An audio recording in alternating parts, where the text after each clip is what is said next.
श्री शिव महापुराण महात्म्य अथ सप्तमोध्याय श्रोताओं के पालन करने योग्य नियमों का वर्णन। शौनक उवाच। सूत महाप्राज्ञ धन्यस्त्वं शैव पुंगौ श्रावितेयं कथास्माकमद्भुतेयं शुभावः पुंसां शिवपुराणस्य श्रवणव्रतीनां मुने सर्वलोकहितार्थाय दयया नियमं वद। शौनक जी बोले, हे शिव भक्तों में श्रेष्ठ महाबुद्धिमान सूत जी, आप धन्य हैं जो कि आपने यह अद्भुत एवं कल्याणकारिणी कथा हमें सुनाई। हे मुने, शिव पुराण की कथा सुनने के लिए व्रत धारण करने वाले लोगों को किन नियमों का पालन करना चाहिए, यह भी कृपापूर्वक सबके कल्याण की दृष्टि से बताइए। सूतवाच।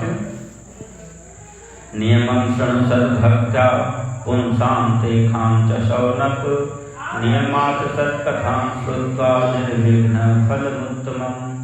सूत जी बोले, हे शौनक, अब शिव पुराण सुनने का व्रत लेने वाले पुरुषों के लिए जो नियम हैं उन्हें भक्ति पूर्वक सुनिए।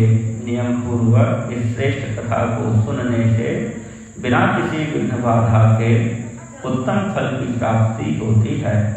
पुंसां दीक्षा विहीनानां नाधिकारः कथा श्रवे श्रोतु कामैरतो वक्तुर् दीक्षा ग्राह्याच्च तैर्मुने ब्रह्मचर्यं धस्सुक्तिः पत्रावल्यां च भोजनं कथा समाप्तौ भुक्तिं च कुर्या नित्यं कथावृत्ति।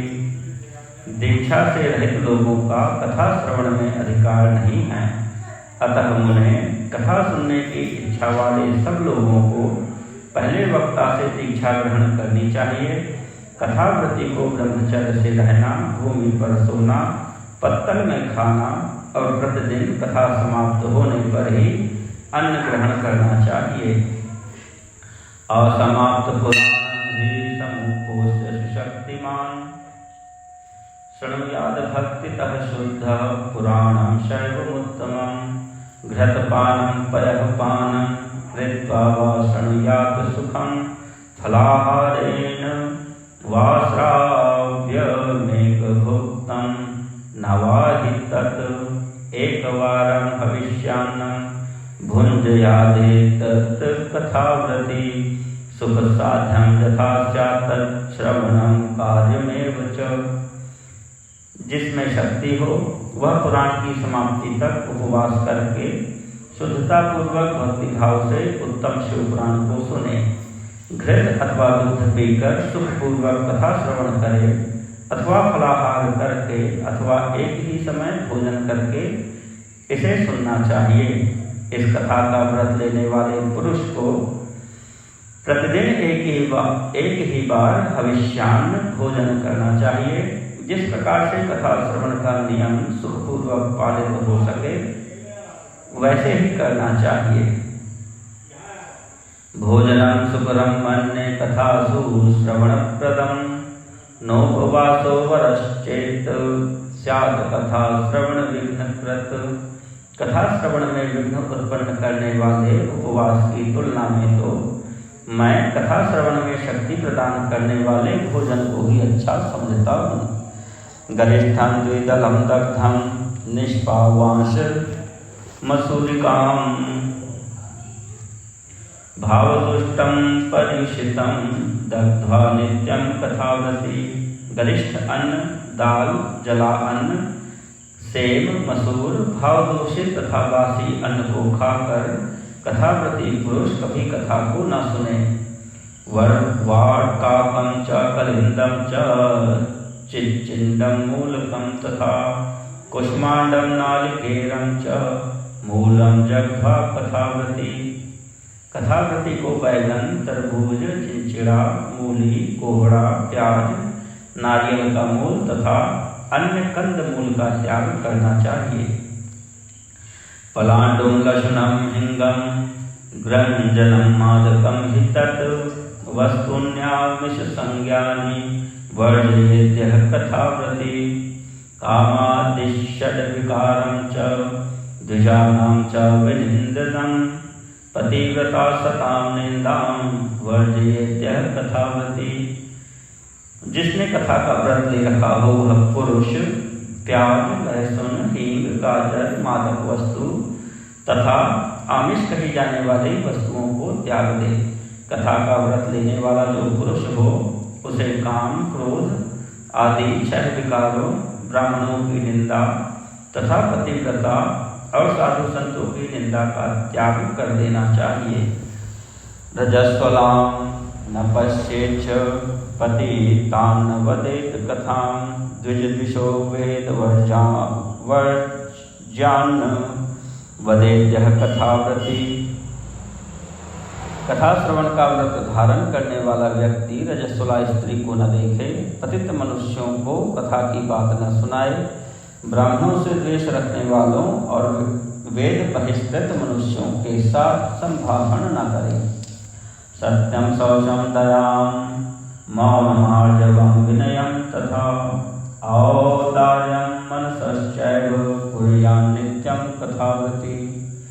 निष्कामश्च सकामश्च नियमात् शृणुयात् कथां सकामः काममाप्नोति निष्कामो मोक्षमाप्नुयात्।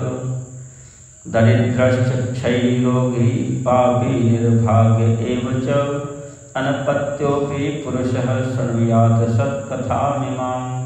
कथाव्रती पुरुष प्रतिदिन सत्य, शौच, दया, मौन, सरलता, विनय तथा मन की उदारता इन सद्गुणों को सदा अपनाए रहे। श्रोता निष्काम हो या सकाम वह नियम पूर्वक कथा सुने। सकाम पुरुष अपने अभीष्ट कामना को प्राप्त करता है और निष्काम पुरुष मोक्ष पा लेता है। दरिद्र, क्षय का रोगी, पापी, भाग्यहीन तथा संतान रहित पुरुष भी इस उत्तम कथा को सुने। काकवन्ध्यादयः सप्तविधा अपि खलस्त्रियः श्रवद्गर्भा च या नारी ताभ्यां श्राव्य कथापरा।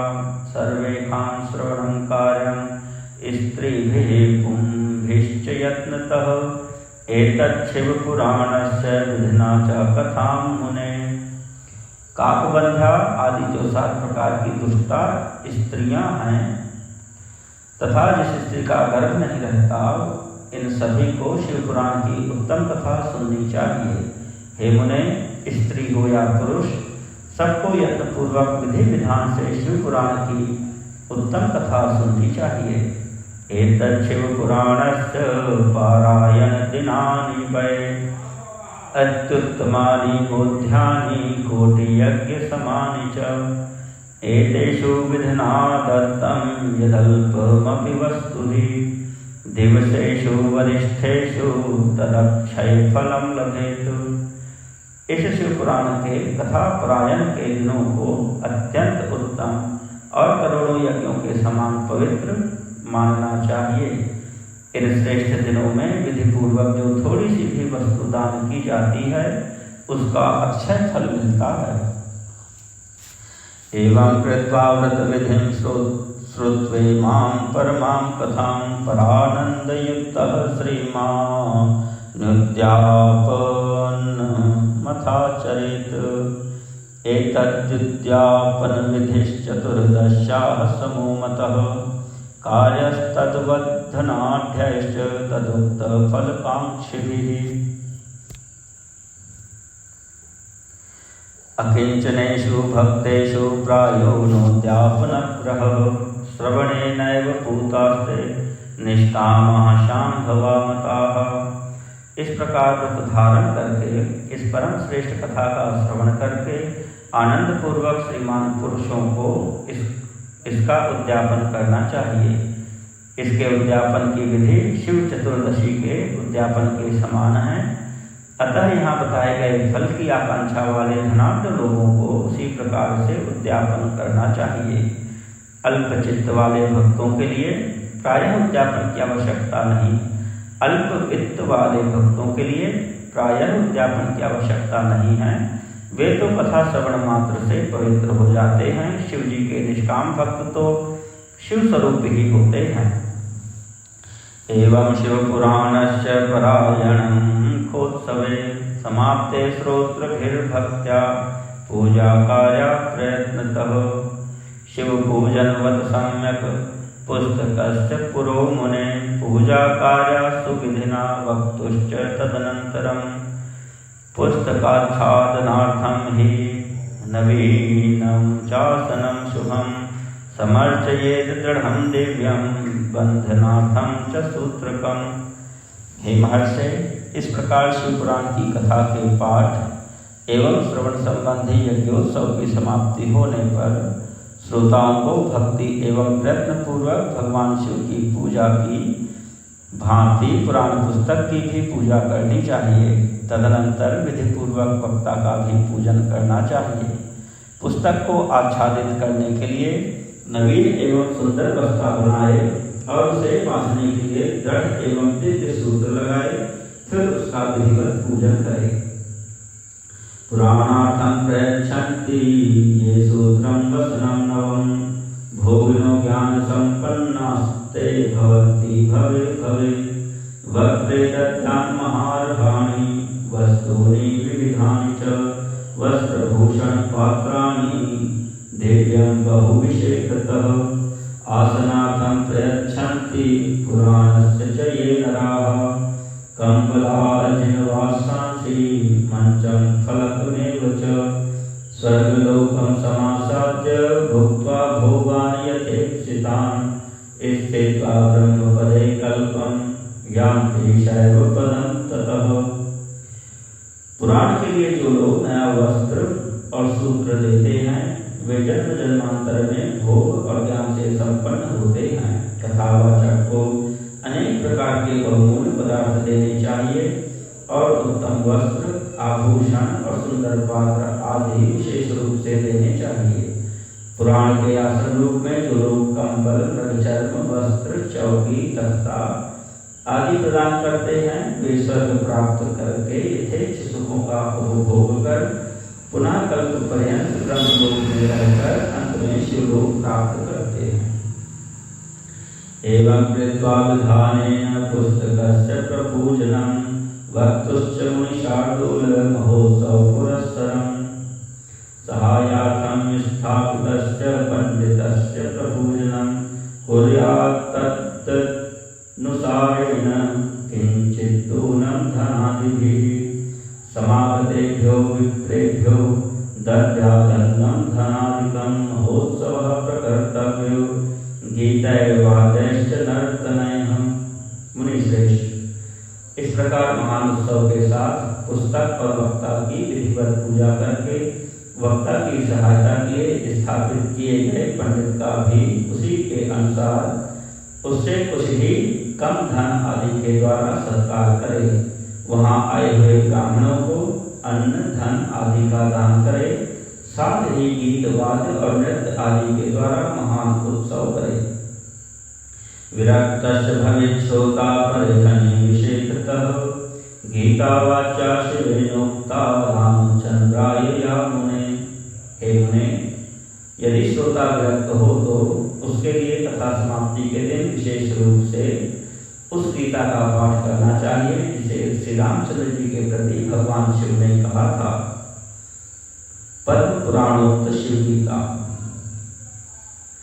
गृहस्थश्चेद भवेत् श्रोता कर्तव्यस्तेन धीमता होमः शुद्धेन हविषा कर्मणस्तस्य शान्तये रुद्र संहितया होमः प्रतिश्लोकेन वा मुने गायत्र्यास्तन्मयत्वाच्च पुराणस्यास्य तत्त्वतः अथवा मूलमन्त्रेण पंचवर्णेन शैवतः होमाशक्तौ बुधोहम्यं हविर्दद्यात् द्विजायतत्।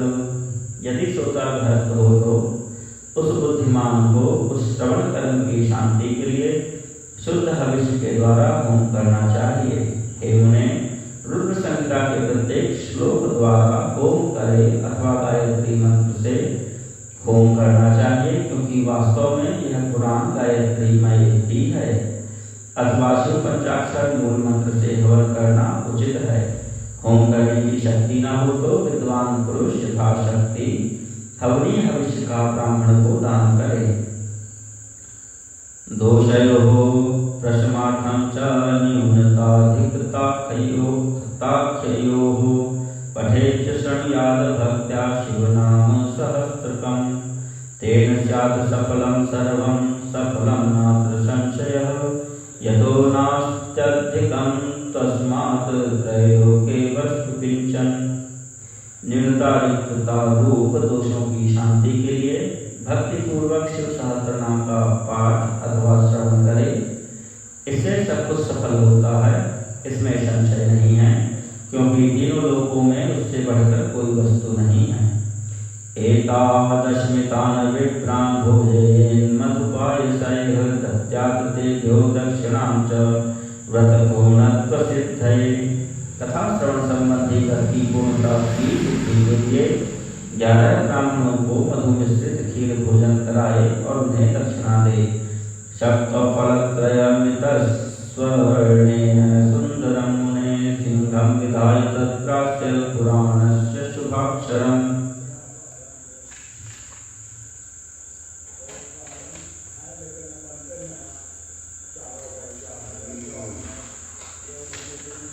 लिखितं वापि संस्थाप्य विधिना पुमान् सम्पूज्य वाहनाद्यस्य उपचारैः सदक्षिणं वस्त्रभूषणगन्धाद्यैः पूजिताय यथात्मने आचार्याय सुधीर्दत्या शिवसन्तोषहेतवे। मुने, यदि शक्ति हो तो 3 पल 12 तोला सोने का एक सुंदर सिंहासन बनवाए और उस पर उत्तम अक्षरों में लिखी हुई अथवा लिखाई हुई शिव पुराण की पुस्तक विधि पूर्वक स्थापित करे। तत्पश्चात पुरुष आवाहन आदि विविध उपचारों से उसकी पूजा करके दक्षिणा चढ़ाए। तदनंतर जितेंद्रिय आचार्य का वस्त्र आभूषण एवं गंध आदि से पूजन करके उत्तम बुद्धि वाला श्रोता भगवान शिव के संतोष के लिए दक्षिणा सहित वह पुस्तक उन्हें समर्पित कर दे। तेन दान प्रभावेन पुराणस्य शिष्योनक संप्राप्यानुग्रहं शैवं मुक्तः स्यात् भवबन्धनात्। एवं कृते विधाने च श्रीमच्छिवपुराणकम् संपूर्ण फलदं स्याद्वै भुक्ति मुक्ति प्रदायकम्। हे शौनक, इस पुराण के उद्दान के प्रभाव से भगवान शिव का अनुग्रह पाकर पुरुष भवबंधन से मुक्त हो जाता है। इस तरह विधि विधान का पालन करने पर श्री संपन्न शिव पुराण संपूर्ण फलों को देने वाला तथा भोग और मोक्ष का दाता होता है। इति ते कथितं सर्वं किं भूयः श्रोतुमिच्छसि श्रीमच्छिवपुराणस्य महात्म्यं सर्वकामदम्। श्रीमच्छिवपुराणं तु पुराणतिलकं स्मृतं महच्छिवप्रियं रम्यं भवरोगनिवारणम्। हे मुने, मैं आपको शिव पुराण का यह सारा महात्म्य जो संपूर्ण अभीष्ट को देने वाला है बता दिया। अब और क्या सुनना चाहते हैं? श्री संपन्न शिव पुराण समस्त पुराणों का तिलक स्वरूप माना गया है। यह भगवान शिव को अत्यंत प्रिय, रमणीय तथा भवरोग का निवारण करने वाला है। ते जन्म भाज खलु जीवलोके ये वै सदा ध्यायन्ति विश्वनाथं वाणी गुणानि स्तौति कथां शृणोति श्रोतद्वयं ते भवमुत्तरन्ति। जो सदा भगवान विश्वनाथ का ध्यान करते हैं, जिनकी वाणी शिव के गुणों की स्तुति करती है और जिनके दोनों कान उनकी कथा सुनते हैं, इस जीव जगत में उन्हीं का जन्म लेना सफल है। वे निश्चय ही संसार सागर से पार हो जाते हैं। सकल गुण विभेद नित्यं स्पष्ट रूपं जगति च बहिरंतर्भासमानं महिम्ना मनसि च बहिरंतर्वाङ्गमनोवृत्तिरूपं परमशिवं नन्तानन्दसान्द्रं प्रपद्ये। भिन्न भिन्न प्रकार के समस्त गुण जिनके सच्चिदानंद सच्चिदानंदमय स्वरूप का कभी स्पर्श नहीं करते, जो अपनी महिमा से जगत के बाहर और भीतर वाणी एवं मनोरथ के रूप में प्रकाशित होते हैं, उन अनंत आनंद घन रूप परम शिव की मैं शरण लेता हूँ। श्री स्कांदे महापुराणे सरन कुमार संहितायां श्री शिव पुराण श्रवणवती नाम विधि विशेष पुस्तक व्रत पूजन वर्णन नाम सप्तमोध्याय श्री शिव महापुराण